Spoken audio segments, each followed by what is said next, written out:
बढ़ेगी। दूसरा, सूक्ष्म जीवाणु आने से इनके प्रोटेक्शन में, इनके खाद्य पदार्थों में उपलब्धता जो है वो बढ़ जाएगी। और तीसरी जो बहुत महत्वपूर्ण बात है, जो इन बेलों की जड़ को जरूरत है वो पौधे को नहीं है, और पौधे की जड़ों को जो जरूरत है वो बेलों को नहीं है। ये एक दूसरे से सहयोगात्मक, जैसे गांव बसता था ना, तो गांव बसते थे तो हर जाति का एक सपोर्ट होता था हर जाति को। इसीलिए हमारे यहाँ 36 कौम को बढ़ाने के लिए, ये आज जाति जो खेल रहे हैं ना, उनको पता ही नहीं है कि हमारे पूर्वज कितने बड़े साइंटिस्ट थे।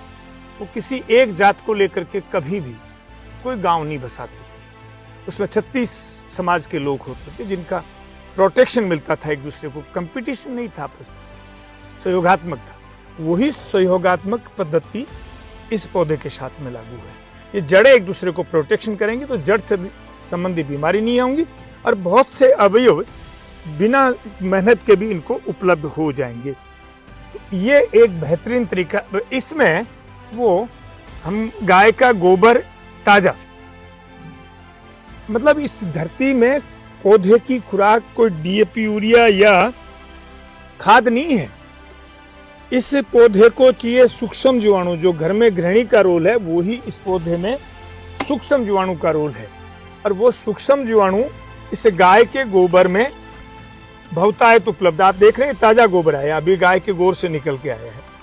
और वो डराते हैं ना कि इसमें वो दीमक लग जाएगी, तो ताजा गोबर को घोल के डालोगे तो मित्रों कुछ भी नहीं लगेगा, डरने की कोई चिंता नहीं है आपको।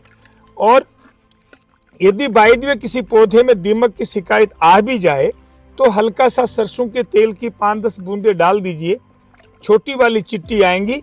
छोटी चिट्टी और दीमक के बड़ी दुश्मनी है, वो आते ही चिट्टी जो है उस दीमक को ही खाती है।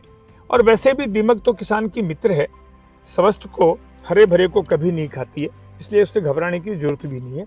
अब ये गोबर हमने घोला और इसमें डाल दिया। अब इन सब को प्रोटेक्शन अपने आप इस गोबर से, इस सूक्ष्म जीवाणु अंदर चले गए, वो अपना रोल करेंगे, उनको प्रोटेक्शन मिल गया, छाया मिल गई। तो ये सूक्ष्म जीवाणु प्रोटेक्शन में, जैसे गृहिणी घर के परिवार के सदस्यों का जब प्रोटेक्शन उसको मिलता है तो बहुत उत्साह से काम करती है, बहुत प्यार से काम करती है। वही प्यार और उत्साह इन सूक्ष्म जीवाणु को यहाँ इस आच्छादन से मिलेगा, तो वो इस पौधे और इन बेलों को जो हमने बीज बोए हैं इनको पलवित और पोषित करेंगी। ये सीधा सादा सा विज्ञान है। अब इस